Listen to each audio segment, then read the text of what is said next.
Et voilà, nous continuons nos rencontres. Cette fois, c'est un autre libraire de la librairie 1000 pages. Ils sont plusieurs à se succéder sur ce plateau. Patrick Amar, qui était déjà là plusieurs fois. Les années passées, j'allais dire l'année dernière, ça fait 4 ans. Oh, comme le temps passe. Voilà. Et merci d'être avec nous, Patrick. On va commencer un plateau que les organisateurs présentent comme une nature désolée. Dans une nature malmenée par les hommes, il ne reste parfois plus beaucoup d'options. Comment survivre lorsque l'équilibre a été rompu? Que reste-t-il aux enfants des générations futures pour reconstruire sur les cendres d'un monde à l'agonie? Dans ces multiples interrogations sur notre rapport à l'environnement, la littérature nous montre que tout est encore possible. Alors nous avons 3 auteurs avec nous sur le plateau.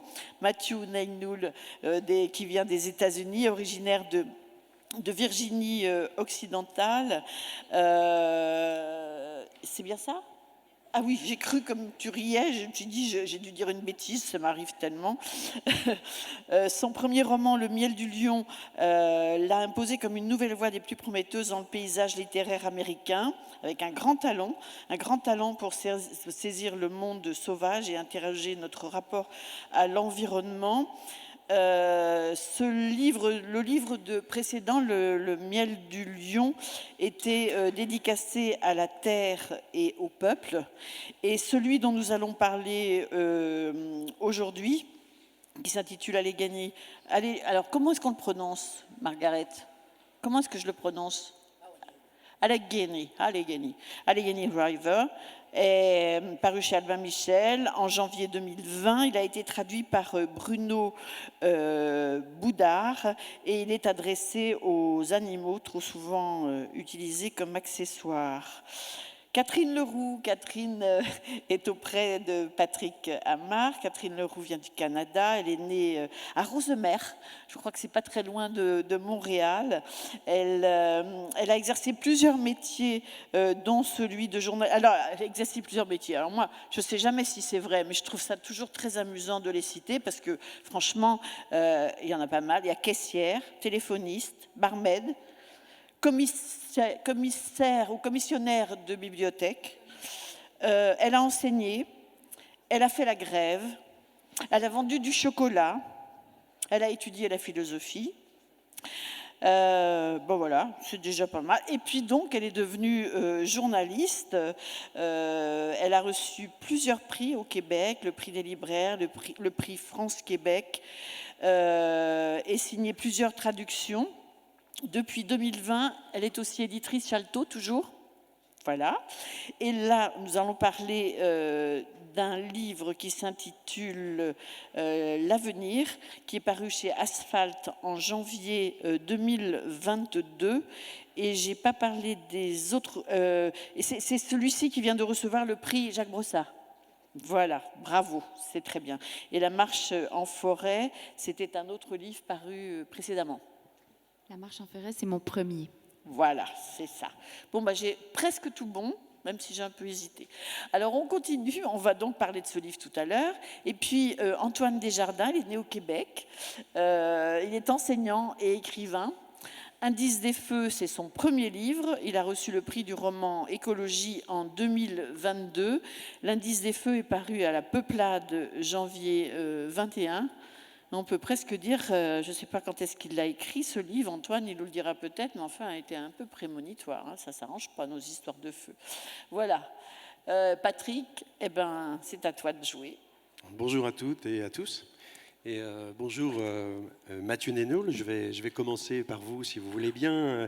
Allegheny River, c'est cette rivière de plus de 500 km au nord-est des États-Unis qui a donné son nom aux Allegheny Mountains et qui, jusqu'à la fin du 19e, désignait les Appalaches, me semble-t-il.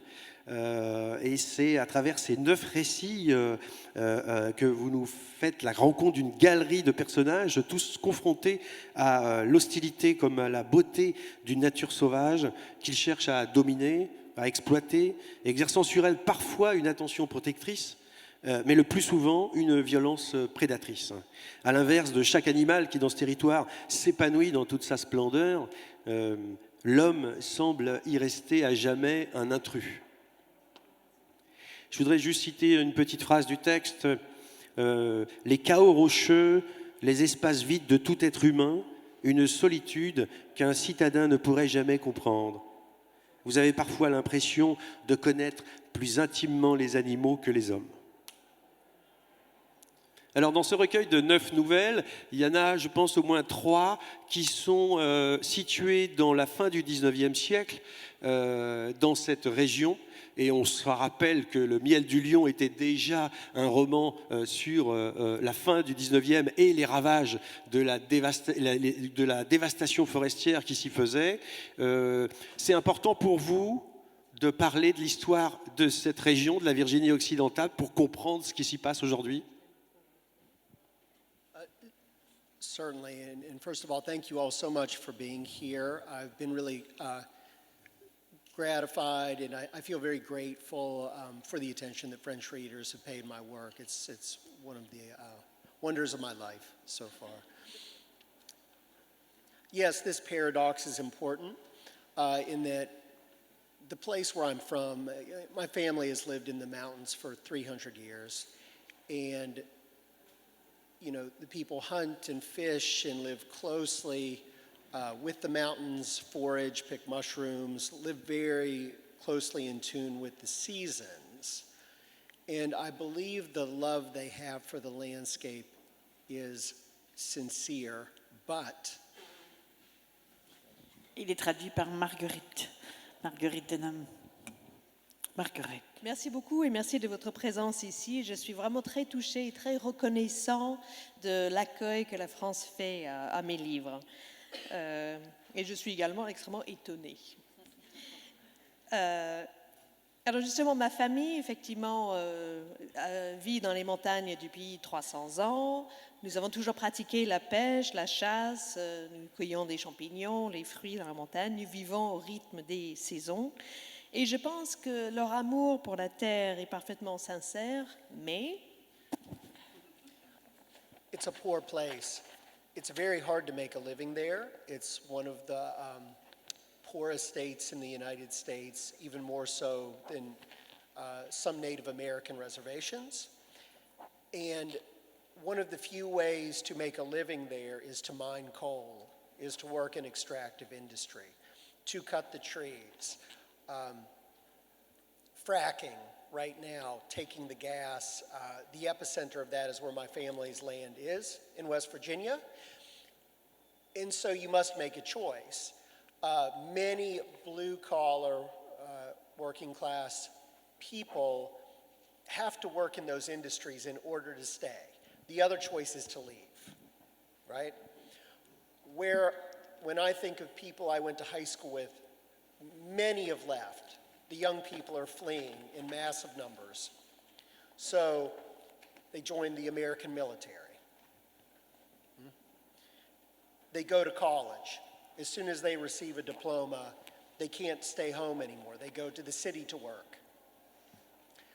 Those that remain, the only good high-paying jobs they can find are in extractive industry. So they love the land, but to remain, they have to destroy it in some way. It's like you're standing on a plank above the river, and you're sawing away at that plank, and you're held in that tension. And that tension has been the permanent situation of the people who live there. So it's a deft question, and thank you for it.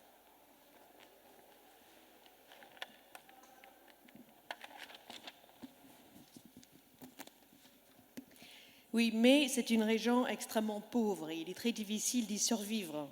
C'est même une des régions les plus pauvres des États-Unis, encore plus pauvre que certaines réserves indiennes. Et alors, la seule industrie qui existe encore, c'est les industries d'extraction minière, notamment le charbon ou le bois également. Actuellement, ils exploitent le gaz de schiste. Et pile là où ma famille a ses terres. Et donc, les habitants doivent faire face à un choix. En général, ce sont des ouvriers et la seule manière de survivre, c'est de travailler dans les mines ou pour couper des arbres, etc. Et les jeunes, effectivement, ils fuient en masse Soit ils s'engagent dans l'armée, ou bien ils vont à l'université, et puis ensuite, pour travailler, ils sont obligés de partir en ville. Et seules les personnes qui restent travaillent, par exemple, dans le domaine du charbon. Alors, ils aiment leur terre, mais malheureusement, pour pouvoir rester dans cette région, ils sont obligés de détruire cette terre. C'est comme s'ils étaient sur une planche au-dessus de la rivière, et petit à petit, ils étaient en train de scier cette planche. Et donc, ils vivent dans une tension permanente. Et c'était une question très intéressante, et je vous remercie. Alors le livre est dédié aux animaux et ils prennent une place dans vos nouvelles très importante, notamment dans la relation que ces habitants ont avec eux, évidemment. Il y a une nouvelle qui s'intitule « Le couple », où seul Mercer, le personnage principal, revient d'une chasse à la biche. Et au moment où il revient chez lui, il voit un pigargue à tête blanche sur son enclos et il comprend que c'est ce pigargue qui lui vole ses poules. Il prend son fusil et il l'abat. Le pigargue à tête blanche est une espèce protégée et il le cloue sur la porte de son hangar comme un avertissement, notamment à la femelle pigargue qui continue de tourner autour et qui continuera aussi de lui voler toutes ses poules. Et il a une réponse au garde-chasse qui lui dit que c'est interdit, totalement illégal ce qu'il vient de faire. Il lui dit « Je protège ce que je possède ». Alors je me suis demandé, entre ce pigargue à tête blanche et ce montagnard chasseur, est-ce qu'il n'y avait pas là un conflit de légitimité et est-ce qu'il s'agit entre les deux du même instinct de survie ?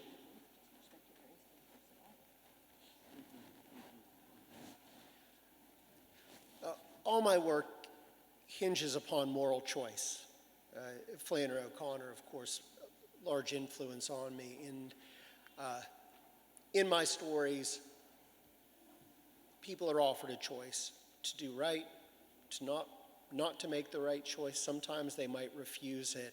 And I don't want to explain it too far because I think the ambiguity of their choice is what gives the short story its magic.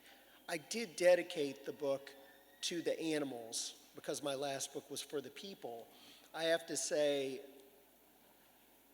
when I was young, there are very few people where I live. And so the animals very much filled out our world. I remember being a child in bed at night and I'd wondered, well, what are the deer doing? Or we would say, well, the fishing is very good in May and June, but in the middle of winter, well, what are the trout doing? You know, they filled out a cosmology of our world. I didn't realize how strange that was until I went to university and I was around people from the city or the suburbs where for them an animal was a beloved pet with a bow in its hair or shrink-wrapped meat in the grocery aisle. Neither of which I think are the true nature of an animal, so I wanted to, in the book, to return people to a more direct relationship with an animal that's more horizontal, if that makes sense. I believe human beings are just as animal as the eagle, and yes, that question of legitimacy is there. They see themselves competing for the same resource, and that might cut against our modern notion, yes.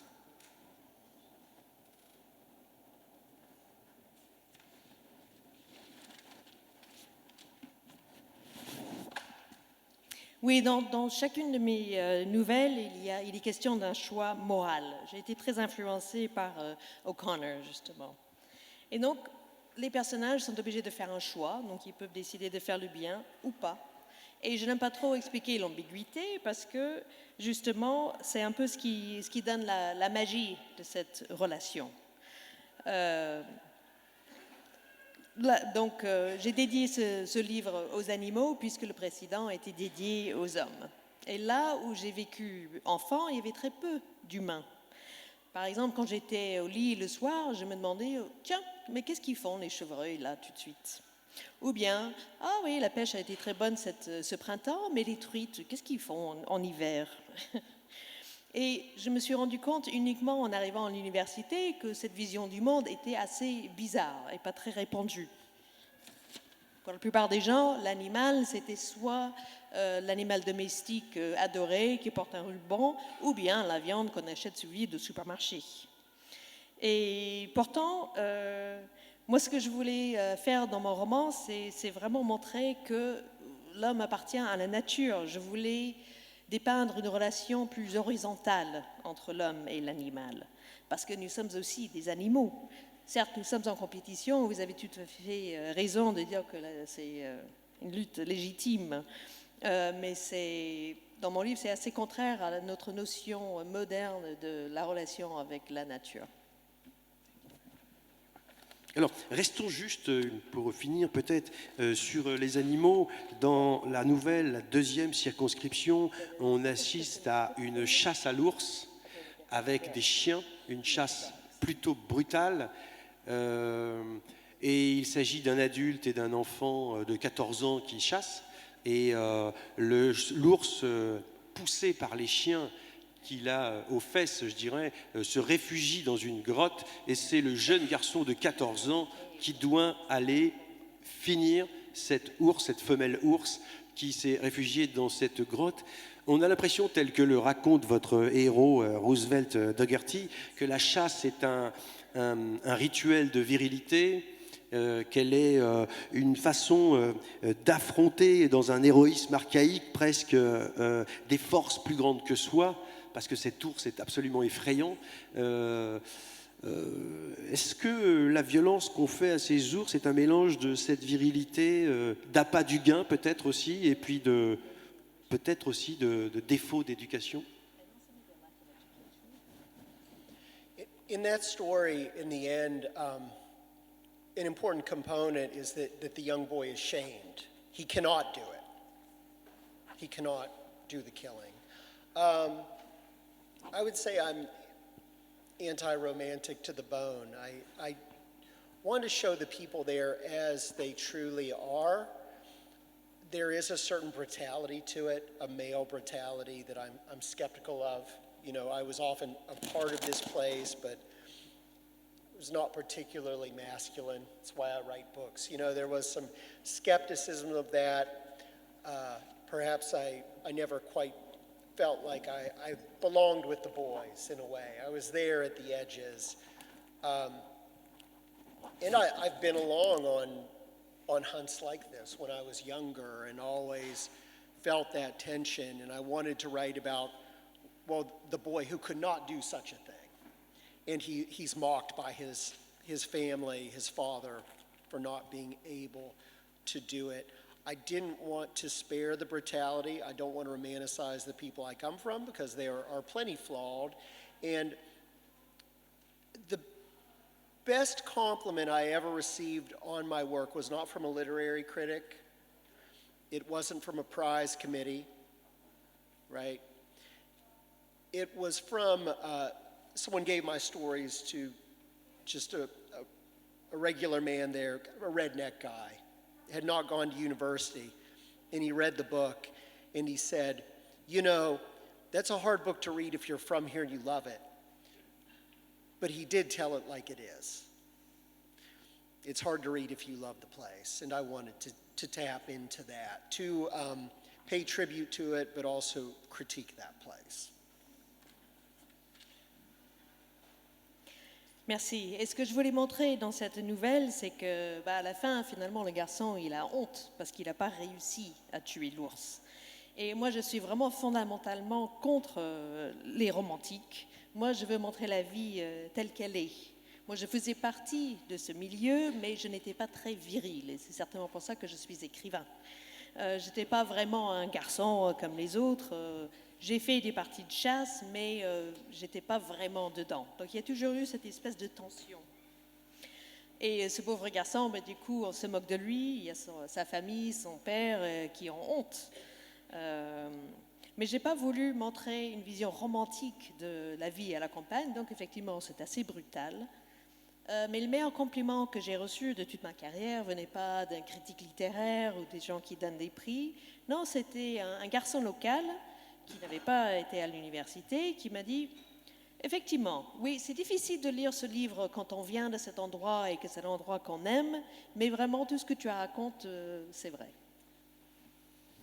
Ben, merci Lisée Mathieu Nénoul. C'est vraiment un travail sur les relations qu'on a avec cette nature et la façon dont on peut faire partie d'elle ou au contraire être complètement un intrus à l'intérieur d'elle. Tout dépend du rapport qu'on peut entretenir avec elle et c'est tout à fait magnifique des fois puisqu'il sait décrire ces paysages de façon somptueuse et en même temps il sait décrire cette prédation, cette violence des hommes et cette cruauté qu'ils peuvent avoir vis-à-vis d'elle. Merci. Merci. Et merci à Margaret Denham pour la traduction. Alors, bonjour Antoine Desjardins, on va continuer avec vous si vous voulez bien, avec Indice des feux. Alors, 7 nouvelles, encore des nouvelles, qui déclinent chacune à sa manière les impacts anxiogènes que la crise écologique engendre sur notre conscience et notre déni individuel et collectif. 7 récits comme autant d'indices des feux qui embrassent notre planète et dont les protagonistes subissent dans leur intimité la déflagration, comme si la violence faite à la nature et aux vivants se répercutait de façon mimétique sur les corps de ces humains. Comment ne plus souffrir de cette relation funeste à notre environnement? Et vous commencez très fort par cette nouvelle qui s'intitule « À boire debout », où on est dans la tête d'un jeune adolescent atteint de leucémie. Il est dans sa chambre d'hôpital, entouré d'amour par ses parents évidemment, mais il se réfugie dans les nouvelles de la radio qu'il écoute et dans cette radio viennent les nouvelles du monde qui lui disent les inondations au Québec, les îles submergées en Asie et la façon dont l'apocalypse écologique se tisse. Et à un moment, les souffrances de son cœur qu'il subit rejoignent de façon tout à fait incroyable cette eau qui envahit, ce déluge qui envahit le monde.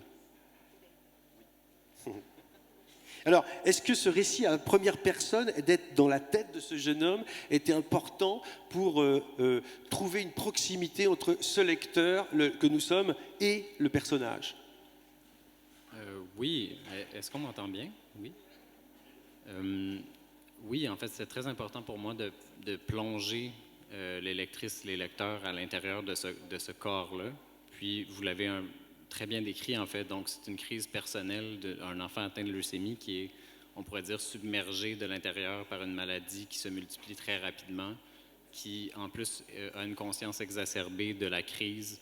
Donc, en plus, c'est à partir de véritables nouvelles qui sont vraiment dans une chronologie réelle. Donc, tout ça peut paraître très imaginaire. On peut penser à des histoires à dormir debout. Donc, il y a à boire debout aussi, pour moi, en tout cas, faisait allusion aussi à ça.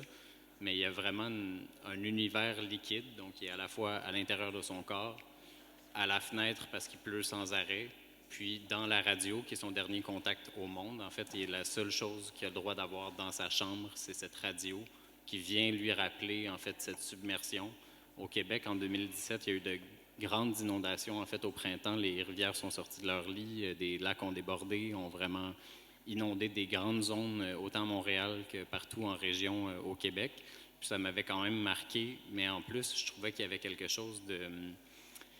Pour une fois, en fait, les Occidentaux étaient frappés par quelque chose de trop grand. T'sais, on ne pouvait pas dire, ben là, c'est juste en Indonésie, les îles disparaissent, ah, c'est triste, est-ce qu'on va souper? C'est quoi, tu as besoin, tu veux la bavette ce soir? Ou, on est toujours dans notre confort en dessous de 12 lustres en train de discuter, mais donc cette crise, j'avais trouvé que c'était intéressant qu'elle vienne nous atteindre. Puis aussi, je me demandais pour les enfants, j'ai enseigné précédemment dans ma vie, j'enseigne moins récemment, mais je pense toujours à la jeunesse. T'sais. Je me dis, qu'est-ce que c'est que de grandir, que de traverser les étapes importantes, disons la perte de l'innocence, l'envie d'enfreindre des règles, de se trouver aussi comme personne. Qu'est-ce que c'est que de grandir dans une ère où on a vraiment une conscience exacerbée que les choses, tranquillement, s'effritent d'une façon qui est quasi irréversible. Et donc, il y a justement un parallèle assez évident entre la maladie qui frappe dans l'angle mort ce jeune garçon et qui voit sa vie s'effriter lentement en même temps que le paysage qui lui aussi est submergé. Il y a donc cette association qui fait que tout l'univers de la nouvelle est marqué par ce côté liquide, cette inondation, cet effacement des repères, de la maison, du sentiment de soi. Et donc, c'est ça, en fait. On voit toutes sortes de petites nouvelles qui parlent d'un peu partout à travers le monde, autant de la Sibérie qui est envahie par les ours polaires affamés, que l'Indonésie qui voit les îles disparaître à chaque année. On les compte par dizaines, des endroits qui n'existent plus. Tout simplement, dans la réalité, il y a des gens qui n'ont plus de maison, pour qui Atlantide, c'est plus un conte, mais c'est la réalité. Et cette personne qui se voit être effacée par quelque chose qu'il ne contrôle pas, de la même manière que nous ne contrôlons pas du tout ce qui arrive à notre planète. Donc, il y avait cette impuissance, etc. Oui, et puis il y a aussi que cette leucémie, comme cette crise écologique, compromet un avenir. Parce que ce jeune homme ne verra pas un futur, puisqu'il est apparemment condamné, comme cette crise. Alors, il y a une deuxième nouvelle qui prend aussi cet aspect de mimétisme, je dirais, entre l'intimité des êtres et ce qui se passe avec l'environnement. Ça s'appelle le couplet. Alors que l'attente d'un enfant bouleverse les perspectives d'un jeune couple de Montréal, l'extinction annoncée de la baleine noire en Atlantique Nord met en crise leur projet d'avenir. Au point de remettre en question la mise au monde de leur enfant. Je résume grossièrement la nouvelle et je m'excuse. Ce que vous vouliez mettre en scène ici, dans le déchirement de ce couple, c'est ce tiraillement entre l'idée d'avoir de dérouler comme ça une vie normale, on s'aime, on a un enfant et on va acheter une maison et on va s'installer, et tout d'un coup une effraction du monde, vraiment une effraction dans cette espèce d'empathie qu'ils ont eue avec ces baleines, et à un moment de se dire mais l'extinction de cette espèce compromet la nôtre, notre espèce. Cette nouvelle, je l'aime bien, en fait, elle est très proche de mon cœur. Je suis allé à Cape Cod, en fait, il y a plusieurs années maintenant. Puis on était vraiment fatigués un matin, on est allé s'installer sur la plage, puis on faisait juste regarder pendant très longtemps les vagues. C'était pas une belle journée, là, bien gris, les vagues grises, vertes et tout ça. Puis à un certain moment donné, j'ai eu l'impression de voir surgir un jet d'air. Puis ça a commencé comme ça. C'est ce qui a fait partir cette nouvelle, parce que je me suis dit, en fait, j'ai peut-être vu une baleine, puis peut-être que cette baleine, c'est celle dont on parle dans le journal. Puis là, je me suis dit, mais et si un personnage était incapable de se décoller de cette idée que non seulement il croit vraiment avoir vu cette baleine, mais c'est la sienne. T'sais, un comportement très humain de se dire « je l'ai vu, c'était mon moment, c'était un moment de grâce ». Puis là, tu le comptes à tout le monde, puis là, c'est tellement important pour toi. Puis ensuite, cette baleine se fait frapper par un bateau. Puis couplet existe vraiment. Donc le titre de la nouvelle, c'est le nom d'une véritable baleine qui a été suivie aux États-Unis pendant à peu près 25 ans.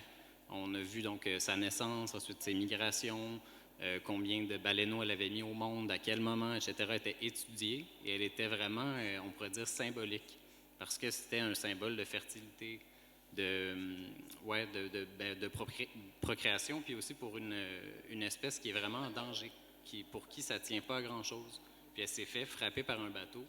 Puis là, à ce moment-là, c'est ça, c'est là toutes les pièces se sont assemblées. Puis je me suis dit que finalement, cette crise qui semble être animale parle aussi beaucoup de nos propres questions. Dans mon entourage, à l'âge que j'ai, les gens se posent la question, est-ce que oui ou non on devrait avoir un enfant, ce qui est une question assez terrible qu'on ne devrait jamais avoir à se poser en tant qu'espèce. Ça commence à vraiment montrer à quel point on a vraiment une conscience exacerbée de cet affaissement. C'est pas normal de se poser la question. Et donc, il y a ce conflit éthique qui est représenté par un incident animal, mais qui vient vraiment résonner avec la réalité, puis avec vous l'avez évoqué aussi, le parcours un peu conventionnel.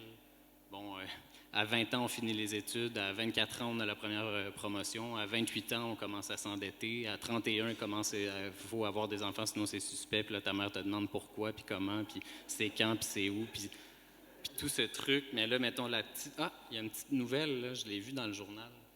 Mais ici, ça ne décollait pas. Ici, ça devenait une obsession, puis comme le petit grain dans l'engrenage qui fait dérailler la normalité, puis qui amène des questions qui n'auraient peut-être pas surgi sans ce petit événement. Donc, c'est vraiment comme un tressage d'une crise individuelle liée à la crise écologique et économique aussi par le fait même, parce que c'est les bateaux de marchandises qui précipitent en fait l'extinction des baleines. Très bien. Alors, je dirais 2 mots tout à l'heure sur... je vais aller sur Catherine Leroux et l'avenir. Je dirais 2 mots tout à l'heure pour poser une question à tout le monde à travers votre nouvelle qui s'intitule Feu doux. Je la réserve pour tout à l'heure. Bonjour, c'est à Bonjour. nous. Je retrouve mes notes. Voilà. Alors, un résumé rapide, si vous voulez bien. Venu découvrir la vérité sur le meurtre de sa fille et la disparition de ses petites filles, Gloria prend peu à peu la mesure de la désolation et de la solidarité qui réunissent les habitants de ce quartier de Fort-Détroit. Une ville ruinée, à l'abandon, recouverte par une nature qui reprend ses droits. Dans sa recherche, Gloria rentrera en contact avec une communauté d'enfants sauvages qui vivent au beau milieu de la proche forêt. Gloria saura-t-elle devenir le lien de réconciliation entre ces habitants du passé de la ville et ces enfants sauvages et imaginer un avenir possible? Alors, avec les personnages de Salomon, Francelin ou Eunice, les habitants de cette ville de Fort-Détroit que vous imaginez, cette Uchronie, puisqu'on pense évidemment à Détroit, avec son paysage de fin du monde, déserté par la frénésie consumériste et les pouvoirs publics, il y avait pour vous le désir de rompre avec une sorte de causalité entre pauvreté et criminalité? C'est-à-dire qu'en fait, tout d'un coup, une ville à l'abandon, une ville en déshérence comme ça, les habitants ne sont pas forcément, rentrent pas forcément dans la violence, mais peuvent trouver un espace de solidarité entre eux? Je vais répondre de 2 façons. Premièrement, à Détroit, en ce moment, il n'y a pas tant de criminalité parce qu'il n'y a plus rien à voler. Donc, on est dans ce genre après la catastrophe. Deuxièmement, oui, c'est certainement quelque chose que je voulais explorer dans ce roman, l'idée que... je m'excuse auprès de ceux qui ont vu d'autres tables rondes parce que j'ai cité ce livre-là à toutes les fois que je me suis adressée au public de Vincennes à date, mais c'est un livre qui m'a beaucoup marqué. Ça s'appelle Paradise Built in Hell de Rebecca Solnit. Et donc, elle étudie divers cas de catastrophes qui se sont produites à travers les 100-200 dernières années, tremblement de terre à San Francisco, l'explosion au port d'Halifax, etc. Et elle essaie de prendre le revers de cette idée qu'on entend souvent dans la bouche des autorités, que quand on est en situation de crise, les gens vont perdre la tête, puis ils vont se mettre à s'entretuer pour s'accaparer les ressources, et c'est dangereux. Et évidemment, il faut tout de suite envoyer l'escouade anti-émeute, l'armée et tout le monde pour contrôler ces gens-là. Alors que qu'est-ce qu'on veut vraiment protéger dans ces moments-là? On veut protéger le capital, on veut protéger le matériel, que bien entendu, des gens vont vouloir aller s'approprier du matériel s'il n'y a rien à manger. Je pense par exemple, pendant Katrina, les gens n'avaient plus rien à manger, mais bien sûr qu'ils sont allés dans les épiceries et qu'ils ont volé de la nourriture. C'est normal, ça ne devrait même pas être considéré comme un crime.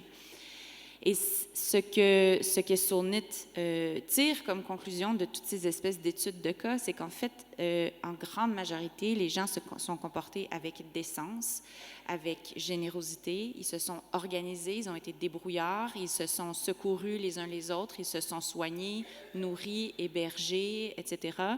Et je pense que c'est extrêmement important de garder ça en tête quand on pense aux crises qui nous attendent. À la fois de façon locale, comme des petites inondations. C'était pas des petites inondations, mais des inondations à plus petite échelle et à l'échelle globale. Que c'est pas vrai que l'homme n'est qu'un être d'égoïsme et de violence. Il comporte aussi une grande part de bienveillance et de solidarité. Et c'est là-dessus qu'il va falloir s'appuyer pour traverser ces crises-là. On n'aura pas le choix. C'est la dernière chose qui nous reste. Et je voudrais dire quelque chose pour rebondir sur ce qu'Antoine disait, parce que ça fait plusieurs fois qu'on a ces discussions-là et qu'on parle entre autres de la question du « est-ce qu'on peut encore avoir des enfants dans ce monde ?» je trouve qu'il y a un lien avec ce que je viens de dire. Moi, à mes yeux, si on arrête d'en avoir des enfants, même si ce n'est pas forcément une vie meilleure que la nôtre qui les attend, mais on renonce à une part tellement importante de ce que c'est d'être un être humain, que de se reproduire et d'aimer et de prendre soin, que c'est comme si on perd la bataille, ne serait-ce que par ce refus-là ou ce renoncement-là. Et je pense que ces deux choses-là sont profondément liées. La capacité de prendre soin des plus vulnérables, que ce soit nos enfants, ceux des autres, les personnes âgées, les malades, les pauvres. Je veux dire, c'est ça notre fil de vie, là.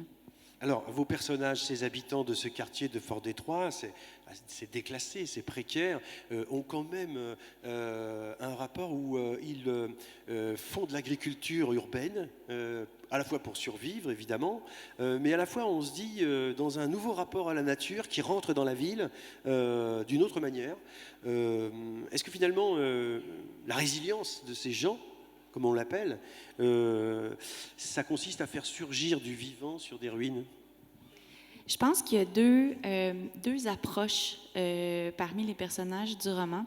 Il y a effectivement on va les appeler les adultes, le monde des adultes. On va parler des enfants après. On parlera des enfants après, qui, oui, trouvent des façons de rendre leur ville plus habitable et de se réapproprier des espaces laissés à l'abandon d'une manière qui est plus utile que de simplement avoir plein de bâtiments abandonnés. Donc, les bâtiments disparaissent, on plante des choses, mais bon, si on veut remonter à la source la plus lointaine des problèmes qui nous affligent aujourd'hui, il faut quand même mentionner le fait que l'agriculture, ça a été un premier pas vers la domination de la nature et vers un déséquilibre démographique. On s'est mis à supporter une population beaucoup plus grande que celle que la Terre pouvait naturellement supporter, en contrôlant la nature, puis en déterminant qu'est-ce qui pousse de quelle façon, en faisant produire à la Terre plus que ce qu'elle produisait spontanément. Donc, c'est encore un geste du vieux monde. Ça demeure un geste très humain, très important. C'est un geste de don de soi aussi, de vouloir nourrir sa communauté.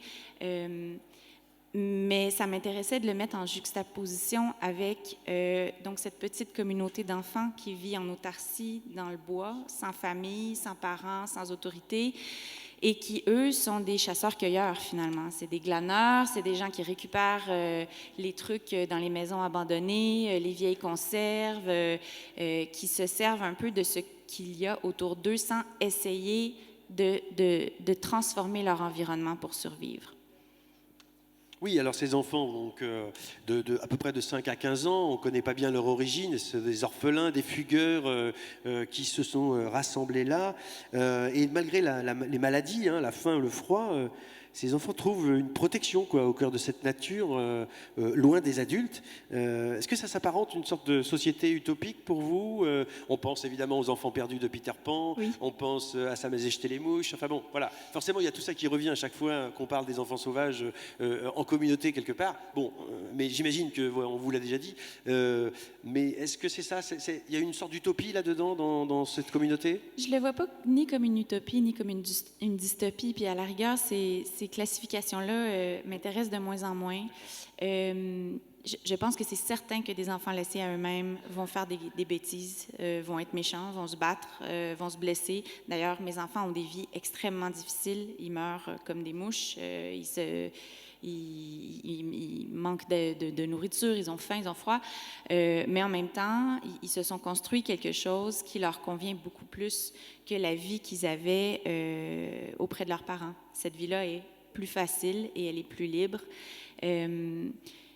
Donc, je pense que l'enfance, c'est intéressant parce que c'est un moment d'extrême et de radicalité où les nuances n'existent presque pas.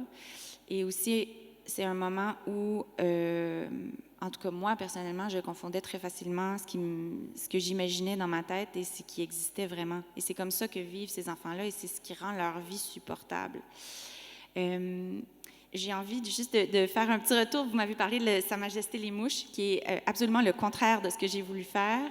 J'ai Peter Pan a été une beaucoup plus grande inspiration, mais au moment où le livre partait à l'imprimerie, j'ai un ami qui m'a envoyé un article qui s'intitulait genre « La vraie histoire de Sa Majesté des Mouches ». Et c'était des jeunes enfants qui, pas des jeunes enfants, ils avaient peut-être, je sais pas, 9-10 ans, ils s'étaient perdus en mer au large de l'Afrique, ils étaient en bateau, puis ils se sont retrouvés sur une île, puis ça a pris 1 an avant qu'on les retrouve. Alors, est-ce qu'ils se sont entretués? Est-ce qu'ils ont créé une dictature? Non. Ils se sont construits des abris. Ils ont trouvé à manger. Il y en a un d'entre eux qui s'était cassé la jambe. Ils ont réussi à fabriquer une attelle pour réduire sa fracture. Bon, ils n'avaient pas passé une année extrêmement facile, mais ils ont survécu. Ils ont pris soin les uns des autres. Alors, en lisant ça, je me suis sentie justifiée dans ma décision de faire de mes enfants finalement des bonnes personnes. Alors dans cette histoire, et il me semble, c'est Gloria et Salomon, les 2 personnages, qui, par leur bienveillance, vont construire une sorte de passerelle possible entre cette communauté d'adultes précaires et cette communauté d'enfants sauvages, au fur et à mesure de l'histoire. Est-ce que l'avenir, votre roman, peut se lire comme un récit de la réconciliation des mondes, la réconciliation entre les ruines d'une société capitaliste, consumériste, et les espoirs d'une nouvelle relation à la nature, mais aussi une réconciliation entre les générations et une réconciliation peut-être entre le passé et le futur. Oui, vous avez tout résumé. Oui, effectivement, la question de la justice entre les générations était centrale. C'était une de mes préoccupations quand j'ai commencé à penser à ce livre-là. Donc, c'est pour ça qu'il n'y a pas que les enfants qui ont des vies difficiles dans ce roman, il y a aussi les personnes âgées. Et pour tout vous dire, dans la première version de l'Avenir, il y avait un virus qui s'attaquait aux personnes âgées, qui les faisait mourir. C'était avant la COVID. Donc, quand la COVID est arrivée, j'ai dû repenser à tout ce pan-là de l'histoire. Mais il reste que, c'est ça, ce sont des vies difficiles, puis à plus petite échelle. Donc, il y a ces 3 générations. Il y a Gloria, la grand-mère, Judith, la mère, puis Cassandra et Mathilda, les 2 petites filles.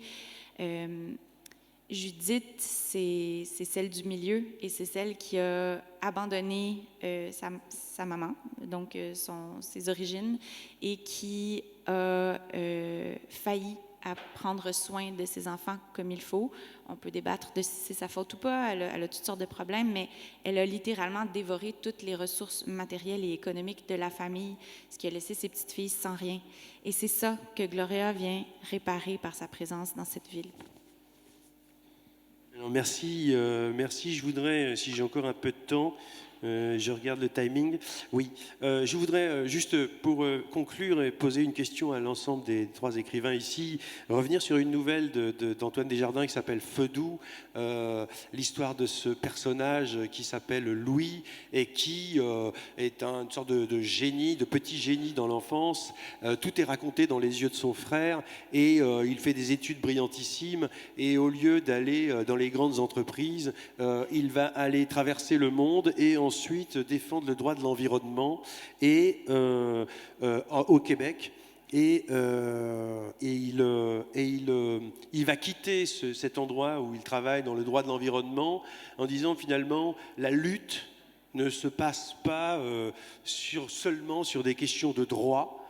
Et il dit ceci: notre relation au monde, notre manière d'interagir avec lui, de l'habiter et de l'accueillir, de le sentir, de le concevoir, notre habileté à le lire, à le percevoir avec acuité, à le comprendre, à en reconnaître la complexité et les mystères insolubles, la valeur intrinsèque, non monétaire qu'on y accorde aussi. Ce qu'il faut sauver, ce qu'il faut rétablir, soigner, rapiécer, c'est notre relation au monde dans lequel on vit trop souvent en surface, sans y être vraiment. Sauver notre relation à la nature, au vivant, parce que tout le reste en dépend.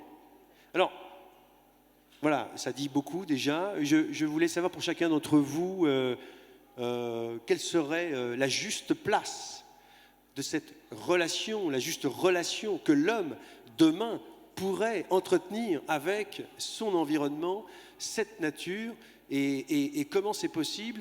Louis a une quête finalement assez individuelle. Est-ce que cette quête peut devenir collective? Voilà, c'est aussi une question que je vous pose.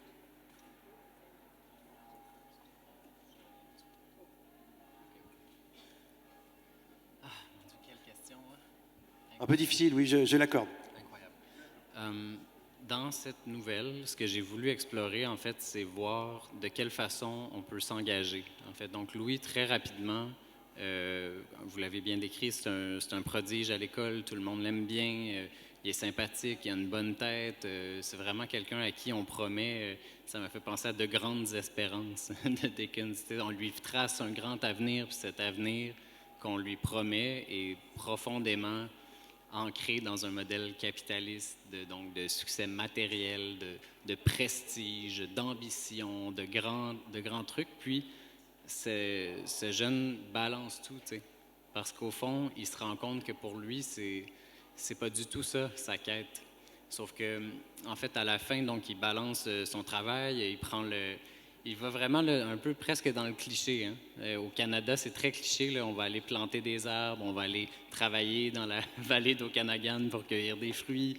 On va aller au Yukon avec une minivan. Donc, j'ai pris plein d'histoires d'amis à moi. Je les ai toutes collées pour faire ce parcours de Louis. Mais ce qui est intéressant dans tout ça aussi, puis dont je parle jamais, puis je suis tellement content de pouvoir en parler, c'est que, est-ce que vraiment la fuite en nature au Yukon dans une minivan, c'est une réponse à un problème comme ça? Est-ce que c'est un engagement ou un désengagement? J'ai pas vraiment la réponse parce que, tu sais, au fond, dans l'extrait, vous en parliez, mais pour moi, c'est clair, en tout cas, que tout dépend de la relation qu'on a aux choses. Ça, il n'y a rien de plus clair, là. Il n'y a rien de plus clair. C'est impossible de raser une forêt qu'on aime. C'est impossible de brutaliser des animaux qu'on aime. C'est impossible de démolir des territoires qu'on aime.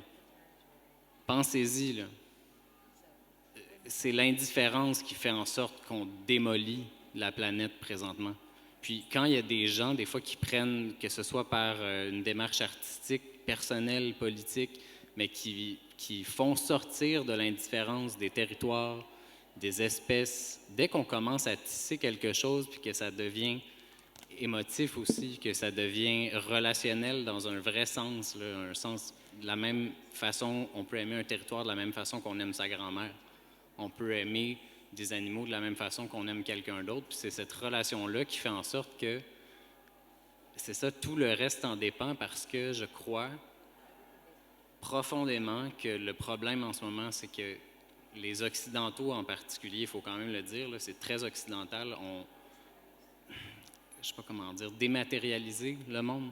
Donc, la forêt, elle sent plus rien, elle goûte plus rien, elle veut plus rien dire. Donc, c'est pas grave de passer le bulldozer dedans parce que c'est la forêt de personne. Mais quand on pense, disons, à l'œuvre, c'est très, très, très un lieu commun, mais justement, ça nous permet d'en parler. Ce que Thoreau a fait à Walden. Walden, tu peux pas toucher à ça. Mais pourquoi d'autres forêts n'auraient pas le même genre de traitement amoureux, tu sais? Des fois, on dit « Ah, les écolos, une bande de sentimentaux. » Hey, certain que je suis sentimental. Bien sûr que je suis sentimental. Je suis fier de ça. Bien sûr que j'aime, bien sûr que j'ai des émotions, bien sûr que je ressens quelque chose par rapport à cette situation et tout. Puis c'est ça qui fait en sorte que ça me donne de l'énergie pour vouloir défendre ça, pour pouvoir parler de ces enjeux-là parce que j'aime ce territoire, j'aime ces lieux, j'aime ces espèces. Et donc, toute la société occidentale là, est basée sur cette exploitation du vivant, sur ce principe un peu débile là, qu'on pense que les humains maîtrisent et possèdent et que tout nous appartient, qu'un arbre, c'est une ressource naturelle, qu'un poisson, c'est une ressource naturelle. Ce poisson n'est pas né pour que tu lui coupes la gorge. Cet arbre n'est pas poussé pour que tu te fasses une belle table, la nouvelle table qui est plus à la mode que celle d'il y a 3 ans, qui a donc bien un beau tablier, qui a un beau vernis. Tu sais. C'est très humain puis occidental de penser que tout ça naît pour nous servir, tu sais. Que c'est utilitariste et tout. Et donc, cette relation, si on la transforme, ça vient contaminer tout le reste. Ça vient changer la culture aussi. Ça vient changer tout le rapport qu'on entretient à l'environnement, aux espèces, au territoire qu'on habite. Merci. C'était une question pour 3 auteurs. Je crois que... Maët, je sais pas où est-ce qu'on en est. Si je peux demander une réponse ou pas, dis-moi. Si c'est une réponse plus Voilà. courte, Alors, oui, je veux bien. Mathieu, peut-être Mathieu. Sure, I'll be very quick. Thinking about the future where we've lived, I do notice that the problem now, the last 10 or 15 years where I live in the mountains, the snow is gone. A lot of the alpine animals are disappearing. We have to go further up the mountain to find the grouse or the bacchus, the woodcock. Where I live, the threat is not deforestation. It's not poaching. The main problem is climate change. I see those things disappearing. The places where my family has gone for 100 years or more, the species are disappearing, especially the bird life. The birds are reduced. We have a lot of new diseases. And you have to go further up the mountain, and someday that island is going to disappear. That's the threat. We have more forest where I live than we've had probably since European contact. People have left agriculture.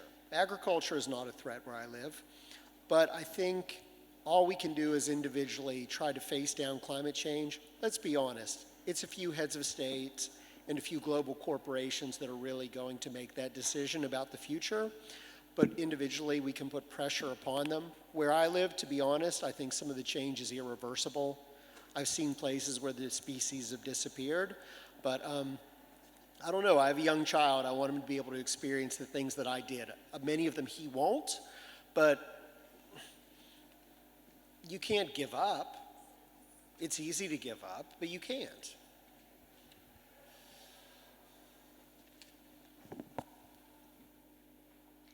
Oui, quand je pense à l'avenir, je remarque que justement, les 10 ou 15 dernières années, dans les montagnes, il n'y a plus de neige.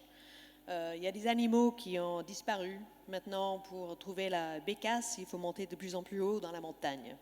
Donc les menaces de là où j'habite, ce n'est plus la déforestation. Il y a plus d'arbres maintenant qu'il y avait lorsque les Européens sont arrivés. Le braconnage non plus n'est pas le problème. En fait, le gros problème, c'est le changement climatique. Et puis également, donc, il y a de plus en plus de maladies. Les oiseaux tombent malades, les espèces disparaissent. Il faut aller encore plus loin pour les trouver. Ce n'est pas non plus l'agriculture qui est un problème. Donc c'est vraiment le changement climatique. Et puis les responsables, c'est quelques chefs d'État et c'est quelques multinationales. L'avenir dépend d'eux. Donc on peut faire pression. Je pense qu'il y a certains changements qui sont irréversibles. Il y a des choses que moi j'ai connues enfant que mon fils ne connaîtra pas. Mais qu'est-ce qu'on peut faire? On ne peut pas abandonner. Donc il faut quand même faire de la pression parce que surtout, il ne faut pas abandonner. Message important. Catherine, est-ce que vous voulez ajouter quelque chose? Je pense que tout a été dit. Je vais me contenter d'une petite phrase parce qu'évidemment, ce qui est difficile, c'est ça, c'est que c'est pas entre nos mains. Puis on a beau crier très, très, très fort de plus en plus. Il y a une fin de non-recevoir. Donc, qu'est-ce qui nous reste comme marge de manœuvre, c'est nous-mêmes. Moi, j'aime bien me rappeler de cette phrase « on est ce que l'on fait ». On dit souvent « on est ce que l'on mange ». Moi, je pense qu'on est ce qu'on fait au quotidien. Puis si au quotidien, on fait attention aux choses, on fait attention aux autres, puis on se rappelle chaque jour qu'on est pas supérieur à la nature qui nous entoure et à notre environnement, on est déjà en train de changer le paradigme à notre mesure. 3 beaux messages, 3 beaux messages, 3 beaux livres. Alors, je rappelle les titres. Celui de Matthew Neil-Newell qui s'intitule Allegheny River. Celui de Catherine Leroux, chez Albin Michel, traduit par Bruno Boudard. Celui de Catherine Leroux qui s'intitule L'avenir, paru chez Asphalt en janvier 2022. Et puis celui d'Antoine Desjardins, L'indice des feux, la peuplade, paru en janvier 21. Et je remercie beaucoup Patrick Amar pour ses lectures et cette rencontre. Merci à tous.